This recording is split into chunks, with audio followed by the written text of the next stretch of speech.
नमस्कार दोस्तों, मैं हरदयाल सिंह और आज हम डिस्कस करने वाले हैं एक्सेलरेशन। आपने हर किसी व्हीकल के अंदर एक्सेलरेटर ज़रूर देखा होगा जो कि वेलोसिटी में चेंज कर देता है। वहीं से हम एक्सेलरेशन को रिलेट करेंगे। एक्सेलरेशन जो होता है वो होता है rate of change in velocity, यानी वेग में परिवर्तन की जो दर है उसी को एक्सेलरेशन बोला गया है। अब वेग में परिवर्तन जो है वो किस तरह से हो सकता है?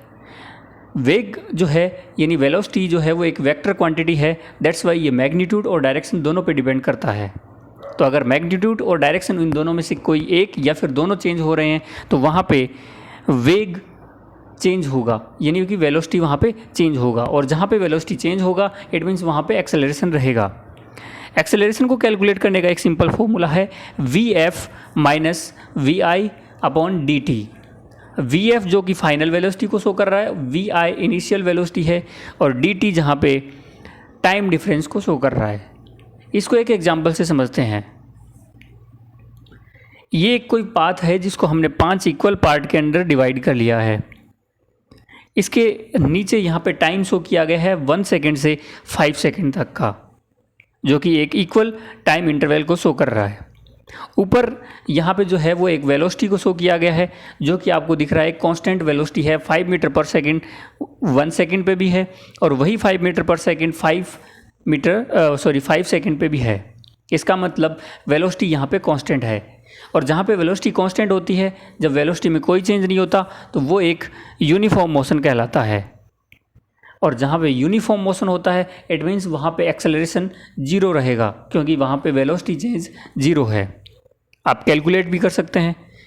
दूसरा एक एग्जांपल लेते हैं जहाँ पे उसी सेम पाथ को हमने 5 पार्ट में वापस से डिवाइड कर लिया गया है और टाइम इंटरवल वही है सेम 1 सेकेंड से लेकर के 5 सेकेंड। ऊपर यहाँ पे वेलोसिटी शो करी गई है। 1 सेकेंड पे जो वेलोसिटी है वो है 2 मीटर पर सेकेंड और जो 5 सेकेंड पे वेलोसिटी है वो है 20 मीटर पर सेकेंड। अब यहाँ पे आप देखेंगे कि वेलोसिटी जो है वो टाइम के साथ साथ चेंज हो रही है। तो अगर वेलोसिटी में चेंज हो रहा है इट मीन्स ये एक नॉन यूनिफॉर्म मोशन है, और नॉन यूनिफॉर्म मोशन है इसका मतलब यहाँ पे एक्सेलरेशन होगा। एक्सेलरेशन को काउंट करने का सिंपल सा फॉर्मूला Vf फाइनल वेलोसिटी जो है वो 20 मीटर पर सेकंड है, इनिशियल वेलोसिटी 2 मीटर पर सेकंड है, डिवाइड में होगा dt यानी कि टाइम डिफरेंस जो कि 5 - 1 = 4 रहेगा। तो यहाँ पे जो एक्सेलरेशन है वो 4.5 मीटर पर सेकंड स्क्वायर रहा जाएगा। और चूंकि एक्सेलरेशन जो है वो एक वेक्टर क्वांटिटी है तो यहाँ पे हम डायरेक्शन जो है वो ईस्ट मान लेते हैं। तो ये था एक सिंपल एग्जांपल। उसके बाद देखते हैं कि जब सर्कुलर मोशन होता है तब किस तरह से एक्सेलरेशन चेंज होता है। देखिए यहाँ पे एक ऑब्जेक्ट को शो किया गया है जिसकी वेलोसिटी 2 मीटर पर सेकंड है एंटी क्लॉकवाइज डायरेक्शन में। वेलोसिटी का मैग्नीट्यूड जो है वो कांस्टेंट है, तो क्या यहाँ पे एक्सेलरेशन होगा? मैग्नीट्यूड कांस्टेंट है बट क्या डायरेक्शन भी कांस्टेंट रहेगी यहाँ पे?